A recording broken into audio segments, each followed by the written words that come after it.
কথা ধারাবাহিকের আজকের পর্বে দেখা যাবে লেখা পিয়ার লগ্নভ্রষ্ট হওয়ার কথা শুনে প্রচন্ড ভেঙে পড়ে। সে ঘরে গিয়ে দরজা বন্ধ করে দেয়। কথা বলে পিসিয়া দরজা খোলো। এইভাবে রেগে গিয়ে তুমি একটা ভুল সিদ্ধান্ত নিও না, আমার কথাটা একবার শোনো। যেরকম সমস্যা আছে তার তো সমাধানও আছে। লেখা কথাকে বলে তুমি চলে যাও কথা, আমি সব শুনছি বুঝছি, কিন্তু কেউ এটা বোঝার চেষ্টা করে না বাবা ছাড়া দুজন সন্তানকে মানুষ করা খুব কঠিন। সারাটা জীবন সবার কথা খোটা শুনে এলাম, আজ যদি আমার মেয়েটা লগ্নভ্রষ্টা হয় বাকি জীবনটাও আমাকে কথা শুনতে হবে। সেই কথা শোনা থেকে আমার মরণ অনেক ভালো কথা। কথা প্রচন্ড ঘাবড়ে যায়। কথা বলে পিসিয়া তুমি একবার বাইরে এসো, সব ঠিক হয়ে যাবে। কথার কোনো কথা লেখা না শোনায় কথা প্রচন্ড ঘাবড়ে যায়। এরপর কথা বলে পিসিয়া আমি এই লগ্নেই প্রিয়ার বিয়ে দেব ভালো পাত্রের সঙ্গে, তুমি একবার বেরিয়ে এসো। এরপর লেখা দরজা খুলে কথাকে বলে তুমি কি বলছো কথা, এটা কি করে সম্ভব? প্রিয়ার বিয়ে, তাও আবার আজকে?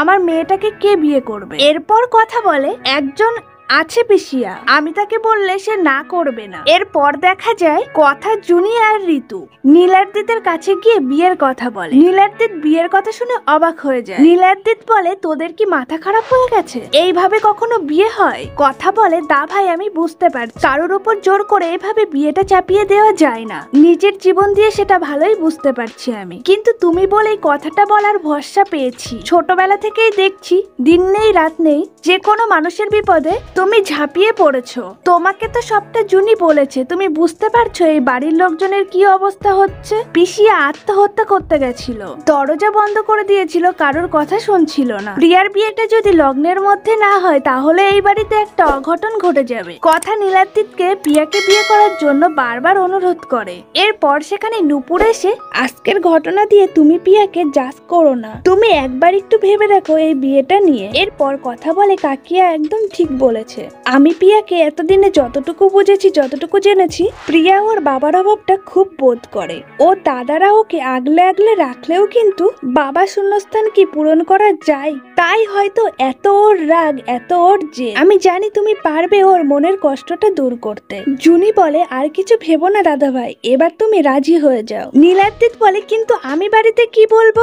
এসছিলাম আম দিতে, বিয়ে করে বউ নিয়ে ফিরছি। কথা বলে আমি বোঝাবো বড় মামিকে, বড় মামি এমনিতেই তোমার বিয়ে দিতে ব্যস্ত হয়ে আছে। সেখানেই বড় মামি যদি প্রিয়াকে নিজের বৌমা হিসাবে পায় ভীষণ খুশি হবে, কিন্তু প্রিয়ার বিয়েটা যদি আজ না হয় প্রিয়ার জীবনটা শেষ হয়ে যাবে দাদা ভাই। নীলাদ্রিত বলে বুঝতে পারছি, কিন্তু তোরা কি একটা কথা বুঝতে পারছিস? প্রিয়া তো আজকের প্রজন্মের মেয়ে, তার আমাকে কেন ভালো লাগবে? সে আমাকে বিয়ে করতে যাবে কেন? কথা বলে এই কথাটা তুমি ভুল বলনি, আমরা কোনো ভাই বোনই ওদের ভাই বোনেদের জন্য মানানসই নই, কিন্তু প্রিয়ার যদি আজকে বিয়েটা না হয় তাহলে ওর জীবনটা শেষ হয়ে যাবে। তুমি কেন বুঝতে পারছো? আমার মনে হয় এবার কর্তা দাদুকে এই বিষয়টা জানানো উচিত। কর্তা দাদু যা সিদ্ধান্ত নেবেন সেটাই হবে। তবে তার আগে আমি একবার মা নন্দীর কাছে যেতে চাই, আমি জানতে চাই আমি ঠিক সিদ্ধান্ত নিচ্ছি কিনা। দুশ্চিন্তায় পড়ে যায় নীলাদ্রিত। সে আপন মনে ভাবতে থাকে বুঝতে পারছি প্রিয়া মেয়েটি সত্যিই ও বিপদে পড়েছে। আজকে ওর বিয়ে না হলে ওর মা কর্তা দাদু সকলেই ভেঙে পড়ে। কথা তো ওকে লগ্নভ্রষ্টা হওয়া থেকে বাঁচানোর জন্যই আমাকে বিয়েটা করতে বলছে। তাহলে বরং মাকে একবার ফোন করে দেখ। সে তার মায়ের সাথে ফোন করে কোনো যোগাযোগ করতে পারে না, সে দুশ্চিন্তায় পড়ে যায়। এরপরে দেখা যায় থানাতে অগ্নিবাব প্রান্তিককে বলে নেটওয়ার্কের কিছু একটা প্রবলেম হচ্ছে, কিছুতেই কানেকশন লাগছে না। এরা তো এখনো ওয়েট করতে বলছে, কোনো মানে আছে বলতো? প্রান্তিক বলে একটু তো ওয়েট করতে হবে, ডিউটি অফিসারকে আসতে 15 মিনিট লাগবে, এলেই আমরা কথা বলে চলে যাব। ওইদিকে বাড়িতে যে কি হচ্ছে আমার খুব টেনশন হচ্ছে।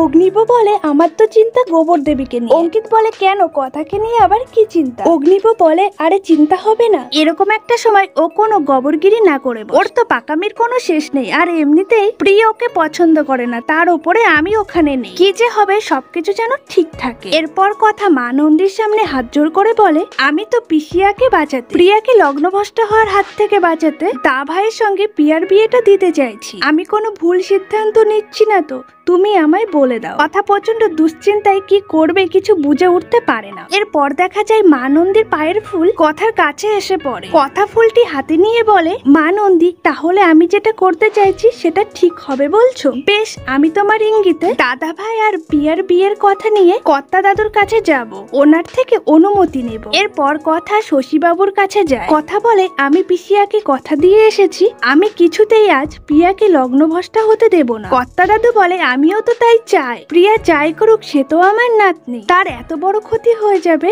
সেটা আমি দাঁড়িয়ে দাঁড়িয়ে দেখবো কি হবে যে মেয়েটার। কর্তা দিদা বলে, আমার তো একটা কথা মাথায় ঢুকছে না, এমন কোন ছেলে আছে যে এত কিছু জানার পরেও আমার প্রিয়া দিদি ভাইকে আজকের মধ্যে বিয়ে করতে রাজি হবে? এরপর কথা বলে, একজন আছে কর্তা দিদা, আমার বড় মামার ছেলে, আমার দা ভাই। এরপর কথা নীলাদ্রিতকে তাদের কাছে আসতে, নীলাদ্রিত এসে তাদের দুজনকে প্রণাম করে। এরপর কর্তা দিদা শশীবাবুকে বলে, ওই তো আজ তোমাকে বাঁচালো, তুমি যদি আজ পড়ে যেতে তাহলে কি কেলেঙ্কারি হতো বলো তো? বড্ড ভালো ছেলে। কর্তা বাবুকে নূপুর জানায় কদিন হলো উনি কলকাতার খাদ্য বিভাগে চাকরি পেয়েছে, মাকে নিয়ে একা একটা বাড়িতে থাকেন। এরপর কথা বলে, আমি নিজের দাদা বলে বলছি না, আমার দা ভাই একেবারে মাটির মানুষ, যা করেছে নিজের যোগ্যতায় করেছে, তবে এটা ঠিক যে বিরাট বিত্তশালী মানুষ নয়, কিন্তু মনটা একেবারে খাঁটি। শশীবাবু বলেন, হ্যাঁ আমি ওর কথা অনেক শুনেছি অরুণের কাছ থেকে, ও খুব বড় উপকারী ছেলে। মা নন্দী আমাকে নির্দেশ দিয়েছিলেন কথাকে এই বাড়ির বউ করে আনতে, আমার সেই সিদ্ধান্ত